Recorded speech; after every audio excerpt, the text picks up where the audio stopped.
So this is day 2 or episode 2 of my daily learning / inspiration podcast, if you will. Quick little backstory in case you don't know what I'm doing here. Essentially, I went from being a depressed university student to a 6-figure agency owner in just a matter of months, and I am trying my best to inspire as many people as I can to do the same, to become happy, to live a fulfilling life, to find fulfillment, to find their purpose, and to help out as many people as they can. And so my goal here is to inspire you in some way, shape, or form so you can become a better person and hopefully help more people on this planet. And this is my best attempt in doing so, in sharing the lessons I've learned and the lessons I continue to learn as I grow my business and grow myself as a person. So today's lesson that I want to share with you all actually happened today on the RC Accelerator call, which actually originates from this book, Never Lose a Customer, again by Joey Coleman.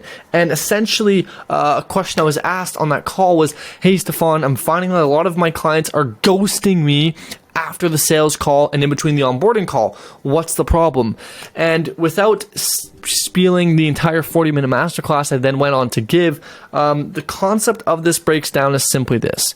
As humans, we love the chase, right? Like, we love the chase of getting something. As soon as we've caught it, we don't care. For example, we love the idea of going out to fish, catching fish, but the second we caught the fish, we're not content. We want to go catch more, right? Like the same way thousands of years ago when people would go hunt animals, the man would love to go hunt. The second they caught, they weren't content. They had to go hunt again. They only liked the idea of the chase, going to get something, right? And so what happens in business is we spend so much time of our efforts focusing on marketing and sales. Like, what happens before they become a client? Like, what happens before they actually close? What happens before they sign? And we spend so much time and money and energy on actually getting the person to become a client, but very little on them actually staying and enjoying their time here.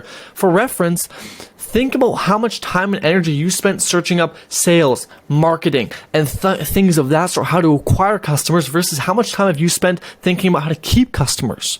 Right? It's crazy. There's been over 2 million books written on sales and marketing, but just shy of 30,000 books written on customer experience, customer service, customer success, anything of that nature combined, which is crazy. And we all know the famous saying, it's easier to keep a current customer than it is to acquire a new one. As a matter of fact, it is 6 to 7 times more expensive to get a new customer than it is to keep a new one. So, what can we take away from this? Like, what can we take away from the lessons that I learned today, the book that I read, from everything that happened? Well, simply this. We have to understand that, guys, when we finally sign the prospect, that's when it starts. That's when the journey starts. Think about this. Like, when the client signs, they are freaking out. They're like, holy shit, I just piffed a 3K retainer while you're over here getting all hyped out. Whoa, look at this. Look at my Stripe screenshot, yada, yada, yada. They're freaking out. We have to remember at all stages, where is the buyer? Where is my client along their journey in the buying process? Or after the buying process, where are they? Think about this. Think about if you just spent $3,000 on something, you'd be a little hesitant. You'd be a little scared. You'd be a little, I don't know if I made the right decision. And so one of the best ways we can think is like, how does our customer feel and how can we accommodate them, right? For example, one of the biggest reasons why people refund stuff is because of buyer's remorse. They buy it and then they're like, I don't know if this is the right decision. You know how to remove buyer's remorse?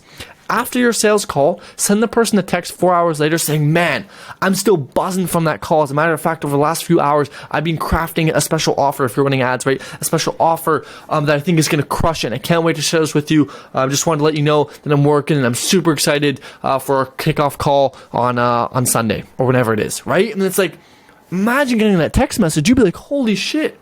Like, another way I can try and emphasize the importance of this is like, how many systems do you have in place for acquiring customers? Like, how many systems do you have in place for marketing, for sales, your sales process, like getting customers? Like, how many systems do you have in place? How much data do you have for that? How much importance do you put on that? Probably a lot, right? But how many systems and how much data and how much importance do you put on making sure the clients that you have are happy and are not just happy, are seeing results and are doing awesome? Probably very little. As a matter of fact, I'd argue most of you don't even have onboarding processes, in the sense of like what happens in between the sales call and onboarding call. One of the most important times for a customer to evaluate how much you care about them and how your business is going to be run. One of the most important times. What do you do after they become a customer? How often are you checking in with them? What are you sharing with them? Guess what? People, when you buy something, you want to know that that person is working. right? If you pay someone, you want to make sure they're working for you, right? It's why employers track timesheets. When somebody pays you, they want to know you're doing the work, and they don't just want to see it. They want to know. Shoot them a text. Hey man, fixing the creative today. Hey man, just editing this today. Hey John, tell them, let them know, keep them in the loop. We got to make sure our customers know that we care about them. The only reason why customers would leave is if they don't see results or if they don't think that we care about this as much as we used to. And we can easily solve this by putting more effort and energy on our customers that we currently have. Okay, as a matter of fact, there's a statistic from inside this book, yet again, that if you can decrease churn, decrease churn by just 5%, you can increase your profits from 25 to 100%. Let that sink in. If you can decrease churn by 5%, you can increase your profit by 25 to 100%, which means if you decrease churn by 5%, you have a chance of doubling the profit of your business. That's crazy, okay? So what I want you all to take away is sit down and analyze your entire process for when you sign clients. As a matter of fact, give me 3 seconds. I'm going to pull up a sheet that you can actually ask yourself a few questions from that might help you get a better understanding of, do your clients have a good experience? And just one thing to be clear, client experience is a lot different than client service or customer experience. Okay, they're very different. But let me go and grab this for you guys because I want to share this with you all and I think it's very important. So please stick around for 4 more seconds. Okay, maybe a bit longer, but I promise it'll be worth it. So some questions that you can ask yourself are this. What happens during the quiet period between the customer paying and their first major interaction? What does the customer think during this time? How are you reaffirming their decision to work with you? How are you sending personalized messages? How are you reaffirming that they made the right decision to work with you? What quick wins can you give them before the real thing begins? Do you create remarkable experiences during the affirm phase where they affirm that they just made a decision? Okay. Do you actually, here's a quote for you guys. Make the required remarkable. Listen to that again if you need to, but that's so important. Make the required remarkable. You're required to have sales call, onboarding, check-ins, blah, blah, blah, blah. Make it remarkable. Make it exceptional. Make it so good that they want to tell their friends and family about it. Guess what happens when they tell their friends and family? You get referrals. Do you see how important this is? Man, you got to care more about your customers. You got to really treat them like you care. Maybe you do care. Maybe you don't. If you don't, start caring. If you do, show that you care. Okay? Some more questions you can ask yourself are you creating remarkable experiences during all phases of the customer journey? There's 8 phases. Are you creating remarkable experiences during all 8? Okay. Do you deliver quick wins? Do you make customized and enticing welcome messages? Okay. What is the first major interaction with your customer post sale? Describe this. Is it special? Is it customized? Is it memorable? Do they enjoy it? Man, I could go on forever, but listen, I promised and I vowed that I would keep these videos short because I wanted to share quick little daily wins, not entire masterclasses. Okay. So that's going to wrap it up for today. Moral of the story is really treat your customers like you care. Okay, show them that you care and treat them with the most respect that you ever could. Okay, not just respect, but really care about them. Okay, really, really, really, really, really care about them. Okay, and I'll leave you off with this.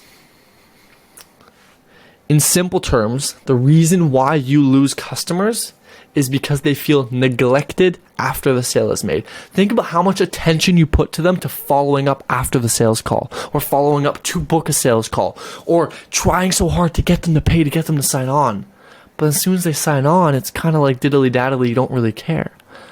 Put more effort into your prospects that you currently have, and I can promise you huge changes. Because imagine if every single customer you ever had is still with you to this day. How much money would you be making?